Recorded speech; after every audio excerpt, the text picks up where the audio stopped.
अस्सलाम वालेकुम दोस्तों, आप सब लोगों को खुशामदीद कहते हैं मेरे चैनल जेड कोडेक्स के अंदर।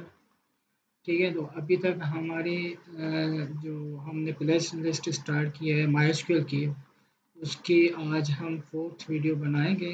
अभी तक 3 वीडियोस हम बना चुके हैं और अपलोड कर चुके हैं। तो स्टार्ट करते हैं। आज हमारा जो टॉपिक है वो है हमारा topic constraint.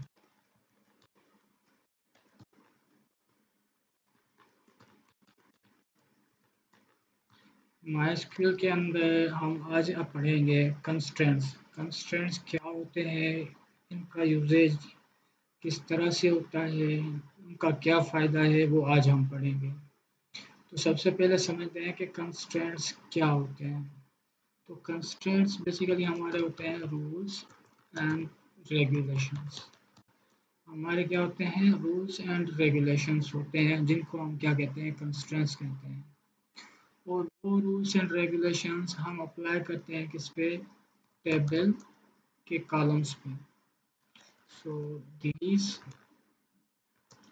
Rules and regulations are applied at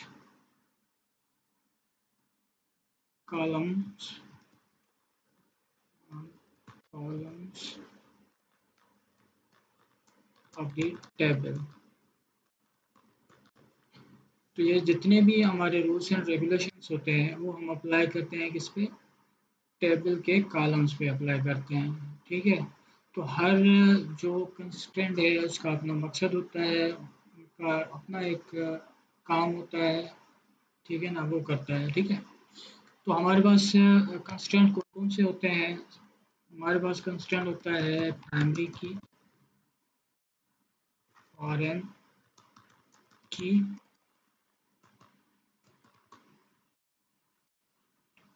और हमारा होता है नॉट नल, यूनिक,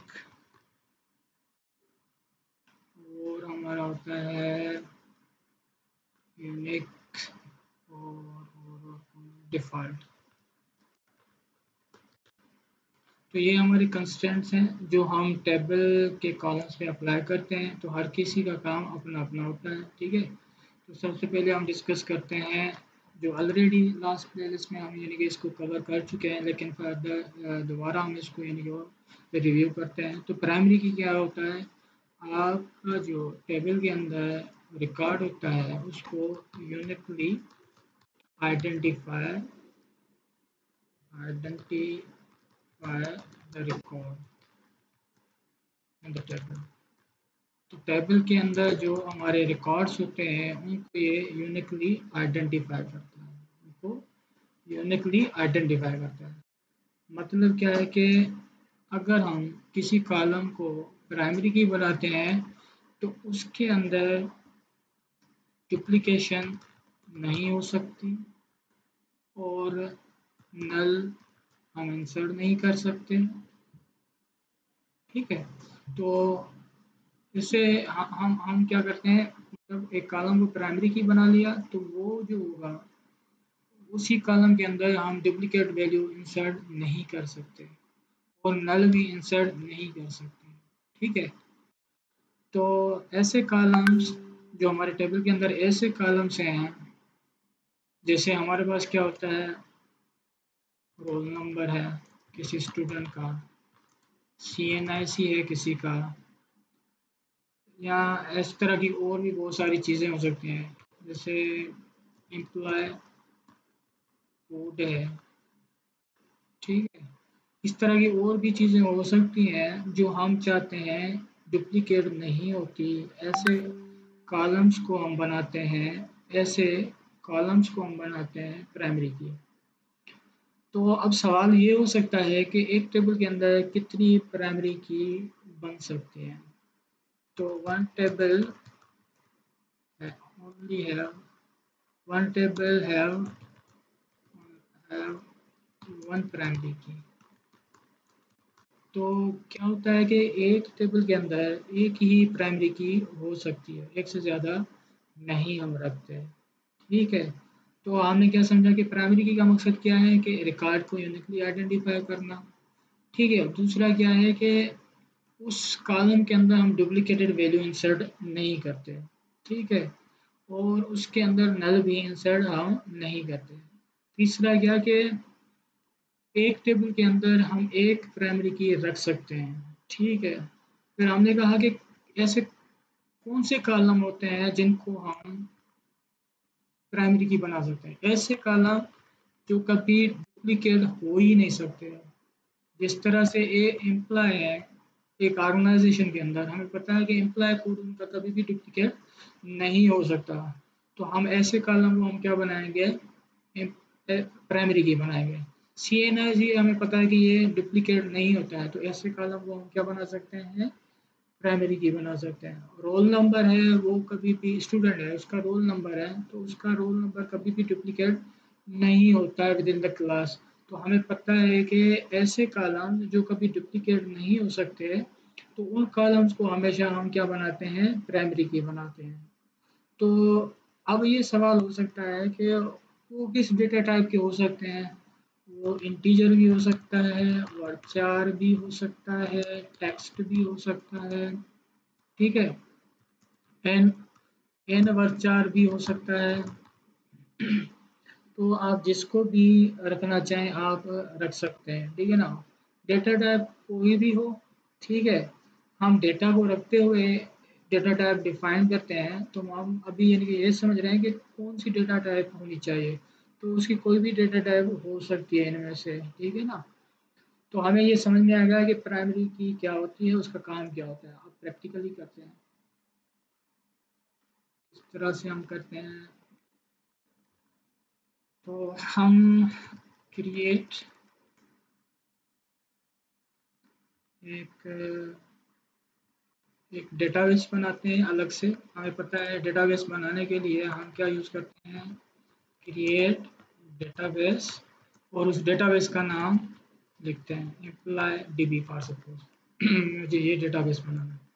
मैंने इसको एग्जीक्यूट किया, तो हमारे पास, हम इसको रिफ्रेश करेंगे तो हमें यहाँ पे नज़र आ जाएगा कि वो डेटाबेस कौन सा है। हमने अभी जो बनाया है वो है एम्प्लॉय डीबी। तो ये देखें हमारा एम्प्लॉय डीबी डेटाबेस बन गया है। ठीक है, उसके बाद हम क्या करेंगे, डेटाबेस को यूज़ किस तरह से करते हैं, वो हम इस तरह से करते हैं ताकि हम उसके ऊपर क्यूरीज जो है हमारी वो रन कर सकें। ठीक है, हम काम कर सकें उसके ऊपर।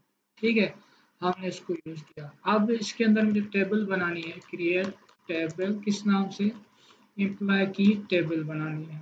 ठीक है, मैं इस तरह से टेबल बना रहा हूँ। उसके अंदर मैं कुछ कॉलम्स डिफाइन करूँगा। तो वो कॉलम्स हमारे कौन से हैं, फॉर सपोज एम्प्लॉय आईडी है, इंटीजर है। मुझे पता है कि एम्प्लॉय आईडी जो है वो कभी डुप्लीकेट नहीं हो सकती, तो मैं उसको क्या करता हूँ, प्राइमरी की बना सकता हूँ इस तरह से। ठीक है, तो इस तरह से जब रखूँगा तो ये क्या बन जाएगा, प्राइमरी की बन जाएगा। दूसरा आप चाहते हैं कि ये ऑटो इंक्रीमेंट हो, इसके अंदर हम यानी कि वैल्यू इंसर्ट ना करें, खुद ही वैल्यू उसकी जनरल हो, तो हम ऑटो इंक्रीमेंट कर देते हैं। ठीक है, लेकिन ऑटो इंक्रीमेंट भी हम वहीं लगा सकते हैं जहाँ पे वो कॉलम क्या होना चाहिए, इंटीजर होना चाहिए। ठीक है, तो हम लिखते हैं एम्प्लॉय नेम, इसको हम क्या बनाते हैं, वर्चर। ठीक है, एम्प्लॉय सी एन आई सी या एम्प्लॉय डिपार्टमेंट करते हैं। ठीक है, हम इसको क्या कर लेते हैं, वर्चर। तो इसको हम क्या कर लेते हैं, वर्चर। ठीक है, तो इसको हम सिलेक्ट करते हैं और हम इसको क्या कर लेते हैं, एग्जीक्यूट करते हैं। तो अब हम इसको यानी कि रिफ्रेश करेंगे, हमें पता चल, रिफ्रेश करेंगे तो ये देखें ये एक टेबल क्रिएट हो चुकी है। तो सिंपल तरीक़ेकार है, जब हम टेबल क्रिएट करते हैं उस टाइम पे भी हम प्राइमरी की देते हैं, बताते हैं, तो वो कॉलम क्या बन जाता है, हमारा प्राइमरी की बन जाता है। कैसे पता चलेगा कि वो प्राइमरी की बना है या नहीं बना है, तो आप टेबल पे आएंगे, कॉलम्स पे क्लिक करेंगे, तो यहाँ पे देखें उसके ऊपर एक आइकन बन गया है की टाइप का, तो इससे हमें पता चल गया है कि ये जो है वो प्राइमरी की बन चुका है। ये क्या कॉलम बन चुका है? प्राइमरी की बन चुका है। ठीक है। अब इसके अंदर आपने डेटा इंसर्ट करना है तो आप डेटा डायरेक्ट इंसर्ट कर सकते हैं। ठीक है। और डिपार्टमेंट में क्या कर लेता हूँ, आईटी कर लेता हूँ। तो इस तरह से हमारा क्या हो गया, एक रिकॉर्ड हमने स्टोर कर दिया। देखिए हमने इसको ऑटो इंक्रीमेंट रखा तो वो खुद ही उसने एक आईडी जनरेट कर दिया जिसका कौन सी है, वो 1 है। तो हमने इसको प्राइमरी की भी बना लिया, अब इसको ऑटो इंक्रीमेंट भी बना लिया। ठीक है। अगर हम क्यूरी के थ्रू यानी कि डेटा इंसर्ट करना चाहें, क्या हम कर सकते हैं? हम आते हैं इंसर्ट इनटू एम्प्लॉय टेबल और वैल्यूज के थ्रू हम क्या कर देते हैं, उसके ऊपर वैल्यूज यानी कि लिखते हैं। मैंने 2 कर दिया, इसको मैंने असर कर दिया, इसको मैंने क्या कर दिया, आईटी। तो इसको मैं सिलेक्ट करके एग्जीक्यूट करता हूँ तो देखें क्या कहता है। अब क्या रहा है कि 1 रो अफेक्टेड। इसको हम आते हैं, हम यहाँ से रिफ्रेश करते हैं तो देखिए हमारी यानी कि हमारा एक और रिकॉर्ड यानी कि इंसर्ट हो चुका है। ठीक है ना। अब दोबारा हम इसको एग्जीक्यूट करते हैं तो क्या होता है। अब देखिए ये क्या कह रहा है, डुप्लीकेट एंट्री। तो हमने पढ़ा था सॉरी, तो प्राइमरी की के अंदर हम कभी भी डुप्लीकेट वैल्यू इंसर्ट नहीं कर सकते। तो यहाँ पे हम 2 को जो है दोबारा इंसर्ट कर रहे थे तो उसने यानी कि हमें बताया। तो ये होता है प्राइमरी की का काम। ठीक है। ठीक है। अब मैं कहता हूँ इसको मैं हटा देता हूँ, यहाँ पे मैं नल रखता हूँ। ठीक है। इसको मैं दोबारा से एग्जीक्यूट करता हूँ तो अब देखें उसने क्या कहा, उसने एग्जीक्यूट हो गया लेकिन देखिएगा डेटा क्या इंसर्ट हुआ है। हम रिफ्रेश करते हैं तो अब देखें क्योंकि ये नल हमने यहाँ पे रखा लेकिन नल इंसर्ट नहीं हुआ, 3 इंसर्ट हो गया। वजह क्या है कि हमने उस कॉलम को क्या बनाया है, ऑटो इंक्रीमेंट।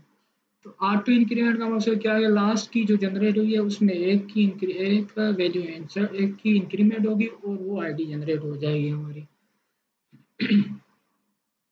तो यहाँ तक हमें क्लियर है कि प्राइमरी की का मकसद क्या है, हम उसको क्यों बनाते हैं। ठीक है। तो अच्छा, एक तो ये तरीक़ेकार था कि हमने इस तरह से यानी कि क्या कर दिया है, प्राइमरी की बना ली है।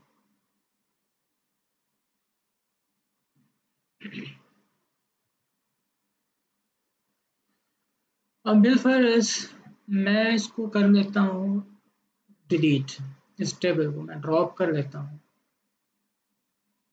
तो ये मैंने ड्रॉप कर दिया। ठीक है। अब मैंने बिलफर्ज इसको प्राइमरी की यहाँ नहीं बनाया और मैंने क्या किया, इस टेबल को मैंने क्रिएट कर दिया है। तो ये क्या कह रहा है, इंटीजर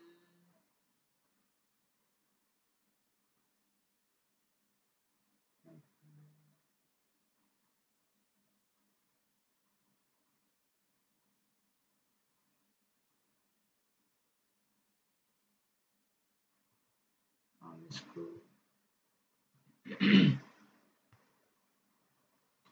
हम इसको रिफ्रेश करते हैं और हम इसको दोबारा एग्जीक्यूट करते हैं।